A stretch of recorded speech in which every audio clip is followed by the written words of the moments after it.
طبعا انا لما بتال القوس رشح العم والوالد خليل الزياني انه يكون ضيف معنا ونتشرف فيه في ركله ترجيح. الله يرحمه. قلت له انا ما اقدر اروح لابو ابراهيم الله وهاجمه، اسلوب ركله ترجيح فيه نوع من الهجوم والقسوه، وانا ما اقدر. ابو ابراهيم هذا رمز بالنسبه لنا، الله يبارك، وكل الاعلاميين يفتخرون فيه، وانا ما استاهل وانت ما تستاهل. وينك يا بتال؟ ايش لك بهالسوالف ذي؟ حبيبي. طيب الان لما نقول خليل الزياني اللاعب، وخليل الزياني المدرب، وخليل الزياني نائب الرئيس وعضو مجلس الاداره، وعضو في الاتحاد السعودي، وعضو في الاتحاد السعودي، وعضو في الاتحاد الاسيوي. جميل. اي المناصب هذه الى اليوم أي. اقرب الى قلبك وليش؟ والله كلها، كل المناصب هذه. يعني ان جيت كلاعب، ان جيت كمدرب، ان جيت كعضو في نادي الاتفاق، عضو مجلس الاداره، ان جيت عضو في الاتحاد السعودي، ان جيت عضو في الاتحاد الاسيوي، كلها مراكز مرموقه واشياء عادت علي بالنفع والشهره والمكانه في المجتمع. جميل. بس عمو ابراهيم بشكل مباشر، وش المحطه اللي تشوفها هي الفخر الكبير اللي اعطى خليل الزياني الرمزيه في الوسط الرياضي؟ اقرب محطه. مكالمه من الامير فيصل بن فهد رحمه الله عليه تقول لي توجه الى عمان، انت مدرب المنتخب السعودي. الله الله بس الله. هذه اسعد لحظه في حياتي. جميل. طيب خلنا ناخذ محطتك مع المنتخب السعودي تحديدا في اولمبياد لوس انجلوس. نعم.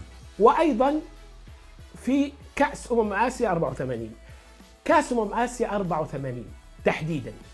لما استبعدك المدرب امام عفوا الحكم امام كوريا، وش كان سبب الابعاد؟ هذه في تصفيات اولمبياد لوس انجلوس. ايه مش كاس اسيا. ايه انا ما ادري شنو الخطا اللي سويته. هو الرجل الخط اشكل عليه الموضوع. من اللي قام، من اللي جلس، من اللي احتج، من اللي كذا، انا شخصيا ما دريت. فاول ما اشر علينا قام راشد خليفه. ثاني فهد الدهمش. بعدها قال له لا، اذا ما باقي اللي بقى انا. فقمت مشيت. فكل هالثلاثه هذول كانوا يعتقدون انه المعنيين هم، فاذا القرار ما كان صحيح.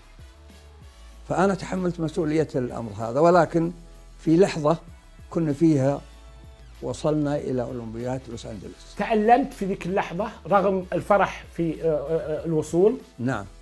ليش؟ تألمت تقول لي ولا تعلمت؟ تألمت؟ إيه؟ لا لا لا لا. لا عادي في حياة المدربين.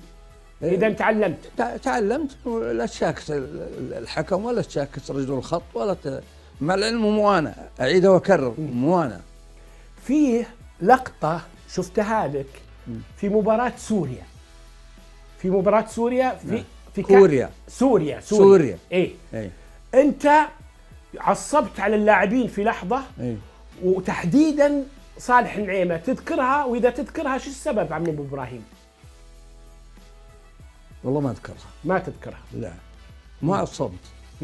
ولكن أنا أتذكر صالح النعيمة أصيب في راسه. هذا اللي أتذكر يعني. أصيب في راسه في كأس آسيا. ليش؟ لأن صالح النعيمة يعني تم اختياره أو أعيد إلى المنتخب، مش في أولمبياد لوس أنجلوس ولكنه في كأس آسيا. فأصيب في راسه، سال الدم منه، وراح المعالج ورجع يقول فهد الدهمش رحمة الله عليه يقول انها دم دم دم دم. فقلنا له نغير، قال لا واعتبرتها شجاعة من صالح النعيمة. جميل. طيب انت في حديث تلفزيوني مع تركي العجمة، اعتقد في برنامج كورة على روتانا خليجية، ما ادري عاد هو في روتانا خليجية ولا يوم كانوا موجود في الإخبارية، قلت بانه ماجد مع المدافع الصيني رمق بعينه. ايش يعني رمق بعينه؟ يعني لعب سوى الباص بعينه ولا كيف؟ هو عمل حركتين. بعض اللاعبين زي ما تفضلت بعينه يرمق بعينه مثل بيليه. بيليه يلعب بعيونه مثل ما قالوا المدربين والكذا اللي اشرفوا عليه، النوبيليه يلعب فين، وخاصه جوله اللي سجلها جازيدو امام ايطاليا، كذا تلاعب بالمدافعين بعينه ومرر الكوره للدين، وهذا واحد. الثاني ان ماجد لعب بقدمه اليسرى، عمل انه بيشوت، فالحارس يعني مال الى الجهه اليسرى وانسدح فيها، وهو راح في الجهه اليمنى وسجل الهدف. جميل. فاعتقد انها من اجمل الاهداف. جميل. تحديدا عن ماجد عبد الله، اصيب هو في النهائي، ولما راح لغرفه الملابس اصريت انت على اللاعبين انهم يجون ويحملون ماجد على العناق، صح؟ نعم نعم. لا انا اعتقد ان هذه بادره من اللاعبين، وخاصه يمكن يكون يوسف خميس. المبادره كانت منهم، وهذه بادره جميله. انا كنت مشغول بفرح الانتصار واللاعبين، اللي ينط من هنا واللي ينط من هنا واللي يشيلني واللي ينزلني واللي كذا، ما كنت حاضر لماجد.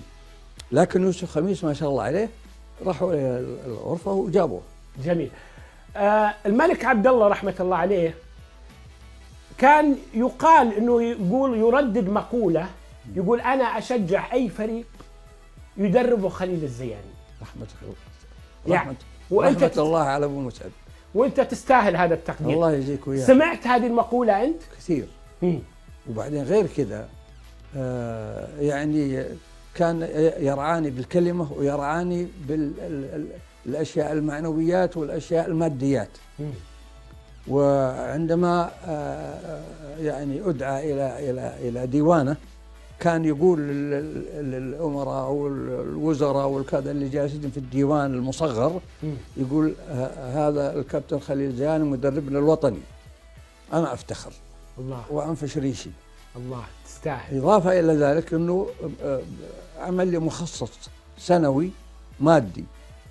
اضافه الى ذلك عندما دربت القادسيه وحصلنا على الكاس، عاده المدرب يكون اخر اللاعبين مو اولهم. فاخر لاعب مسك الكاس ومشي فيه، يقال له علي فايل مدافع، فصوت عليه قال له يا ولد، التفت عليه قال جيب الكاس. اخذ الكاس منه واعطاني اياه وقال هذا الكاس كاسك. تستاهل.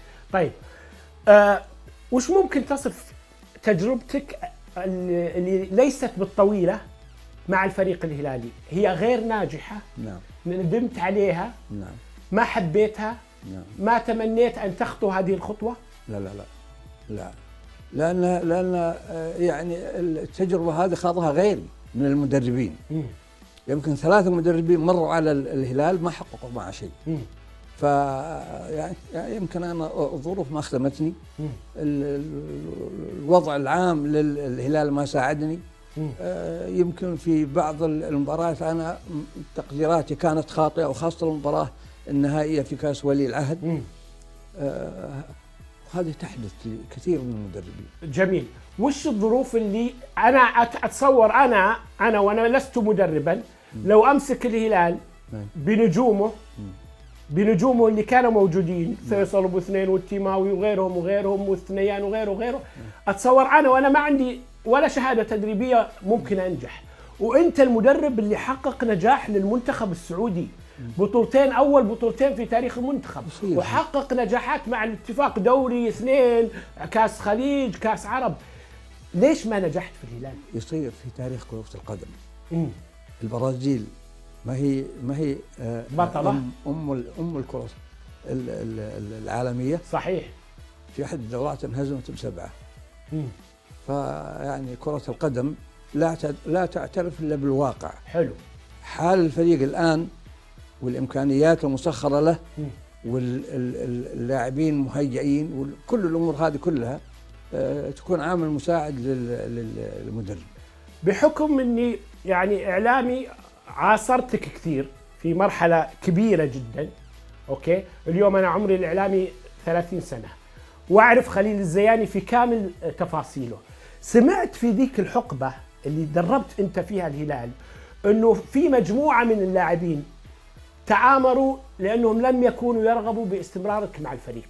سمعت هذه المعلومة ولا هذه أول مرة تسمعها مني؟ اعتبر الشيء هذا لنفسي. من حقك. أي. طيب في الثمانينات أعتقد 82 83 عبد الله الدبل واحد من رموز الرياضة السعودية، واحد من اللي شرفونا على مستوى فيفا واتحاد آسيوي ونترحم عليه، أوكي؟ الله يغفر له.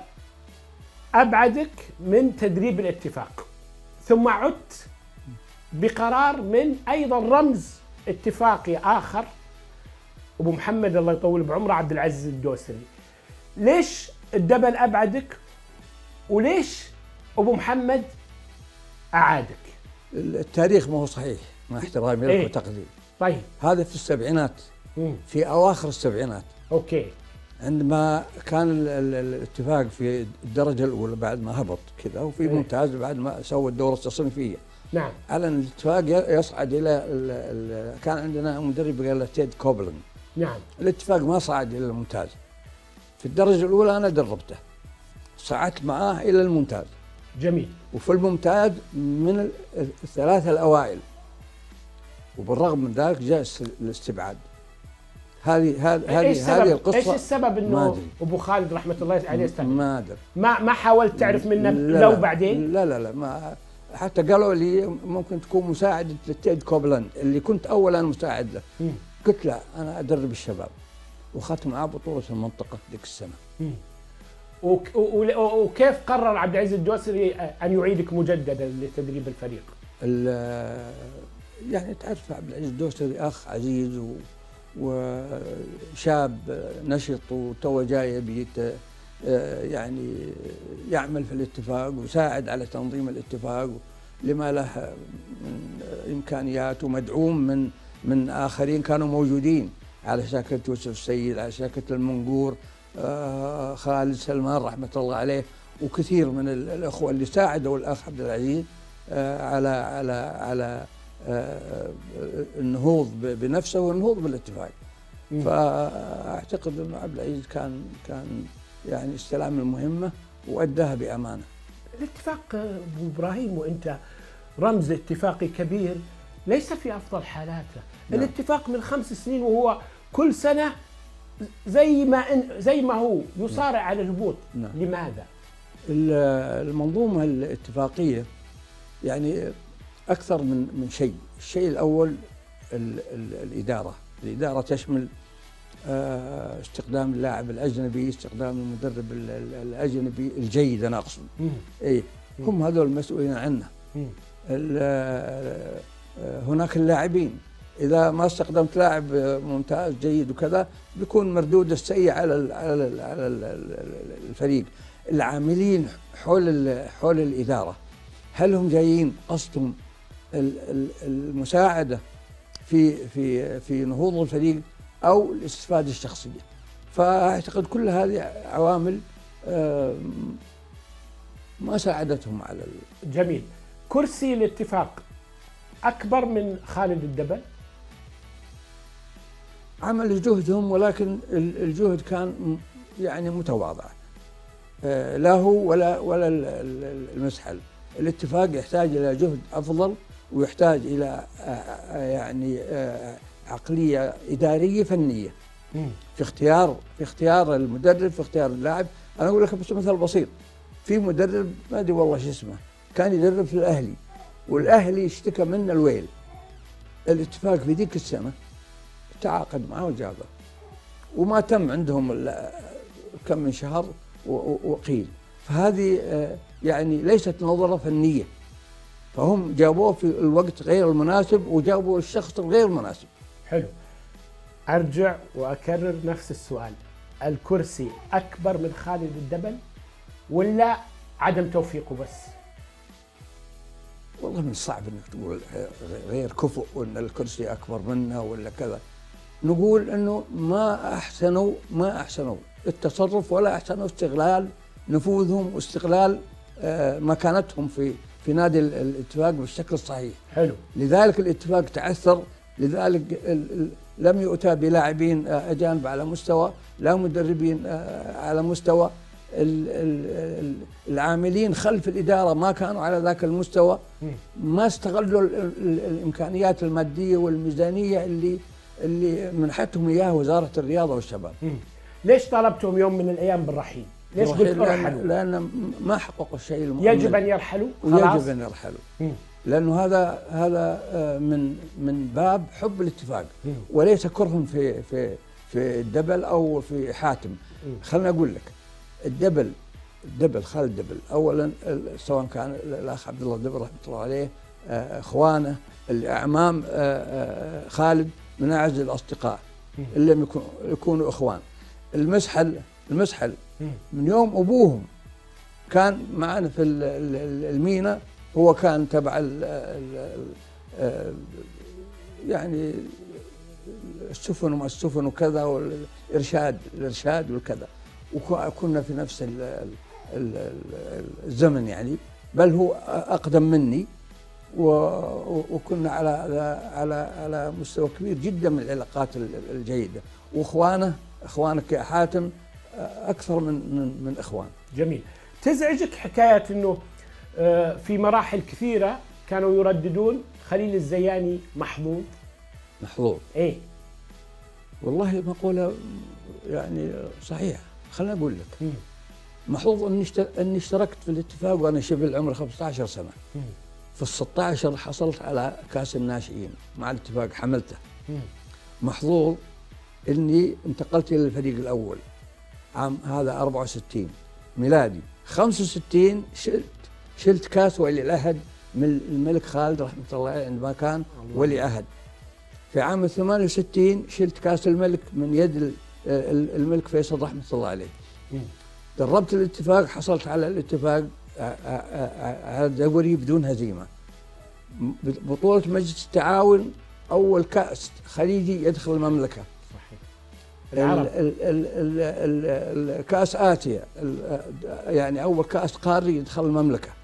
أول تأهل أولمبي يحصل عليه المنتخب السعودي إلى أولمبياد لوس أنجلوس. القادسية أول بطولة تحصل عليها كأس ولي العهد، وقس على ذلك.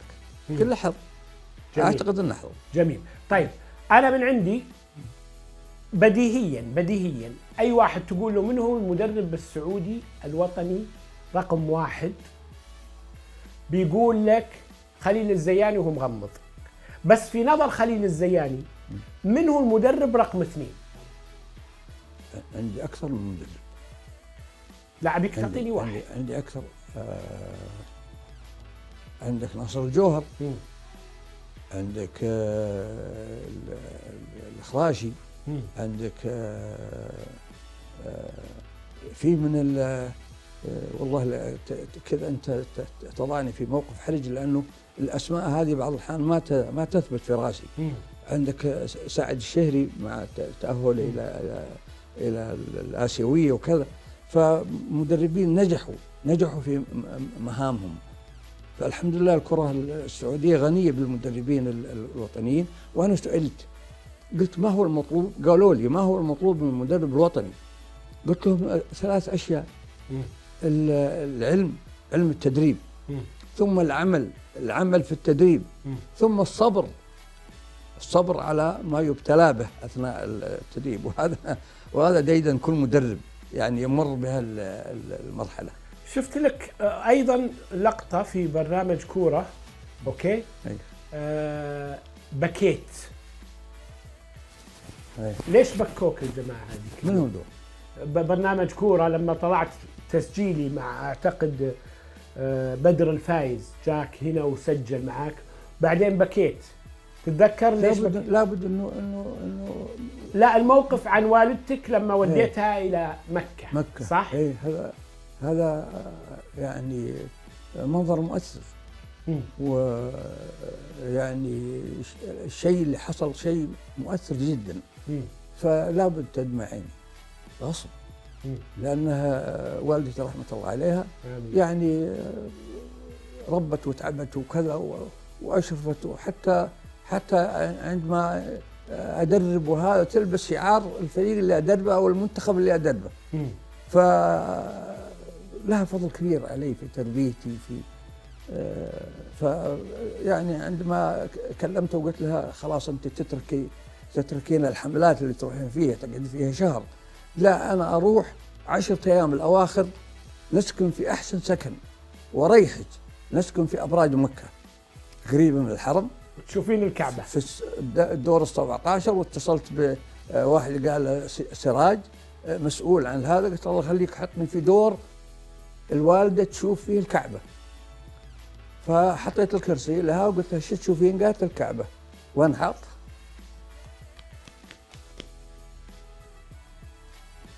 رحمه الله عليه. الله يرحمه.